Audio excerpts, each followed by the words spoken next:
So let's talk a little bit more about these axillary buds and a compound slash divided. So compound and divided leaf means the same thing. And compound leaf and a simple leaf. So here I have a new shoot of an American beech tree, young American beech tree. And you know, seeing this green new shoot, you might be confused as to whether that is, maybe that's just the central stalk of a leaf, and maybe these structures here, are they leaflets or are they leaves? So let's have a look at where the axillary buds are here, okay? So if we look down here, if I zoom in, kind of zoom in a little bit closer, you can see hopefully at the just where my thumbnail is pointing, a little tiny structure there. And that's the axillary bud where this leaf meets the shoot or the twig, okay?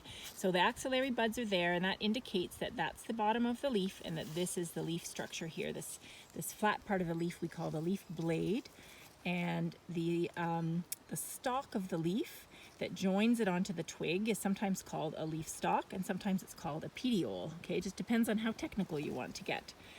When you're dealing with a field guide or a key, it can be very useful to have some kind of glossary. So when you're looking for a book, if you're thinking about buying a book, or if you need some sort of companion information, you can sometimes go online to find the definitions of some of the technical terms that you might read.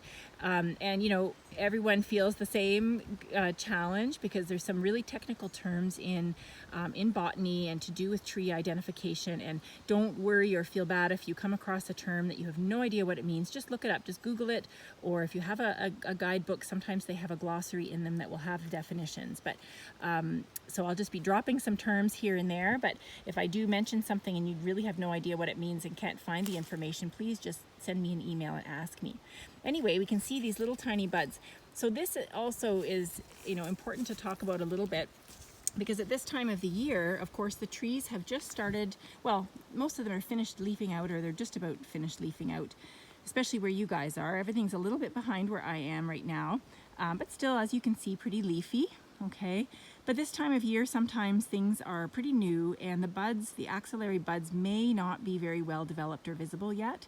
So if you're really unsure and you don't see the buds where you think you should see them, wait a little while, a week or so, a couple of weeks, and you can always go out and look again, okay?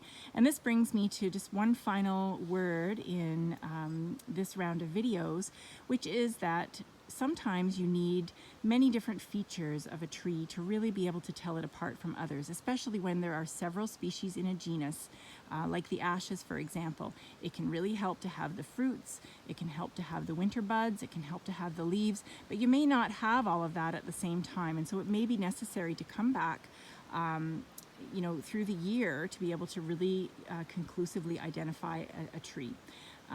So don't get too frustrated or overwhelmed, because it's humbling even for someone like me who has been doing this for a long time. Sometimes I need to come back through time to check on those different features to know what something is. Okay, so I'm going to leave it at that for now, and we'll be back soon with some more video